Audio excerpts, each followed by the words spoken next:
గౌరవనీయులైన ముఖ్యమంత్రి వర్యులు గారు చెప్పిన వివరాలేమి మళ్ళీ నేను తిరిగి చెప్పదలుచుకోలేదు. అందరిలాగా నేను కేవలం కొన్ని సూచనలే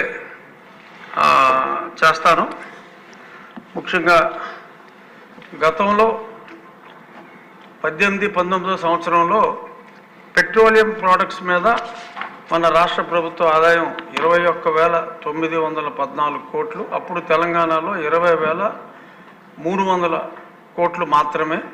అదే 23-24లో మన ఆదాయం 18,475 కోట్లకు పడిపోతే తెలంగాణలో అదే పెట్రోలియం ప్రోడక్ట్స్ మీద ఆదాయం 29,989 కోట్లకు పెరిగింది. అంటే మనకే వారికి 23-24లో వ్యత్యాసం సుమారు 10,000 కోట్లకు పెరిగింది. దీనికి కారణం అనాలోచితంగా ఆ ట్యాక్స్ ఈ ట్యాక్స్ అని చెప్పి రకరకాల ట్యాక్సులు వేసి రావాల్సిన ఆదాయాన్ని పూర్తిగా పోగొట్టుకొని తెలంగాణ నుంచి కానీ తమిళనాడు నుంచి కానీ ఇటు కర్ణాటక బార్డర్ నుంచి కానీ వస్తే అక్కడ ట్యాంక్ ఫుల్ చేసుకుంటున్నారు. మళ్ళీ ఇక్కడి నుంచి వెళ్ళాక మళ్ళీ అక్కడ ట్యాంక్ ఫుల్ చేసుకుంటున్నారు తప్ప గతి లేనివాడు తప్ప మత్తున్నవాడు ఎవడో ఇక్కడ పెట్రోలు కానీ డీజిల్ కానీ కొట్టించుకోని పరిస్థితి. సో ఇటువంటి అనామలీస్ని గౌరవనీయులైన ముఖ్యమంత్రి గారు సరిచేయవలసినవి ఇంకొన్ని ఉన్నాయి.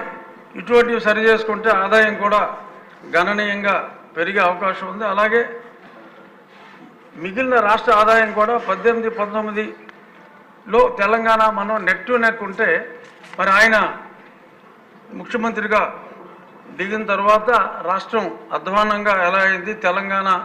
తెలంగాణకి మనకి రాష్ట్ర ప్రభుత్వ ఆదాయంలో 23-24కి 1,500 గ్యాప్ ఉన్నది 45,000 కోట్ల గ్యాప్కి వెళ్ళింది. సో ఇది గౌరవనీయులైన ముఖ్యమంత్రి గారి దృష్టికి తీసుకొస్తే చాలా సవరణలు చేసుకునే అవకాశం ఉంది. ఇంకొద్ది 2 నిమిషాల్లో ముగిస్తాను అధ్యక్ష, ఎక్కువసేపు తీసుకోను. ఇప్పుడు ఈ అప్పులు ఏదైతే చూపెట్టారో 9,73,000 వరకు 73,000 కోట్ల వరకు నేను గతంలో ఈ అప్పుల మీద సిఏజీ ముర్ము గారిని గిరీష్ ముర్ము గారిని కూడా 2 సార్లు కలిశాను. కేంద్ర ప్రభుత్వాన్ని కూడా ఈ అప్పులన్నీ సవివరంగా హెడ్ బై హెడ్ నాకు వచ్చిన ఇన్ఫర్మేషన్ని head by head cross verify చేసుకుంటే సుమారు 11 లక్షల కోట్ల రూపాయలు వచ్చింది. మరి ఇప్పుడు అది 9,73,000 అంటే డెఫినెట్గా గౌరవనీయులైన ముఖ్యమంత్రి గారు చెప్పినట్టు తవ్వి కొద్దీ ఇంకా వస్తున్నాయన్నారు.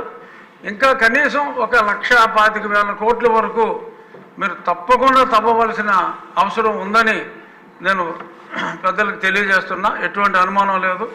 కాంట్రాక్టర్ల బాకీలు ఇవన్నీ 1,25,000 వరకు చూపెట్టారు. 1,13,000 కోట్లు సుమారు 1,75,000 కోట్ల వరకు ఖచ్చితంగా ఉంది.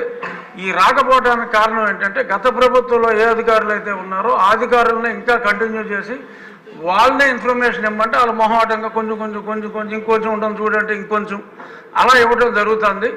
ఎంతోమంది ఫైనాన్స్లో ఉన్న అధికారులు ఉన్నారు, అదే డిపార్ట్మెంట్లో ఉంటారు, వాళ్ళని పక్కకు పంపించేశారు. వాళ్ళని పిలిపించే ఇన్ఫర్మేషన్ తెచ్చుకుంటే ముఖ్యమంత్రి గారికి 3-4 రోజుల్లో అంత ఇన్ఫర్మేషన్ వస్తుంది. అలాగే ఇన్నోవేటివ్ సజెషన్స్ ఏమన్నా ఉంటే ఈ రోడ్ల గురించి చూచాయిగా చెప్పారు. ఇంకా కొన్ని సలహాలు మరి నాకు కూడా ముఖ్యమంత్రి గారు సమయం ఇస్తే 15,000 కోట్ల ఆదాయం మన రాష్ట్రానికి వచ్చే ఉపాయం ఉంది. ఆయన సమయం ఇస్తే ఆయనకు అది కూడా చెప్తాను అధ్యక్ష. ఇక అన్ని విషయాల మీద మనం ఒక డీటెయిల్ చర్చ పెట్టుకుందామని ప్రతిదానికి అనుకుంటున్నాం. కానీ సభా సమయం మనం 10 దినాలు పెంచుకోకపోతే అవి మనం మాట్లాడుకుంటాం కష్టమవుతుంది అధ్యక్ష, మాటలకే పరిమితం అవుతుంది. కాబట్టి తమరు సభా సమయాన్ని ఈసారి కాకపోయినా వచ్చేసారైనా డిస్కషన్కి ఎక్కువ అవకాశం ఉండేలాగా పెంచమని మనస్ఫూర్తిగా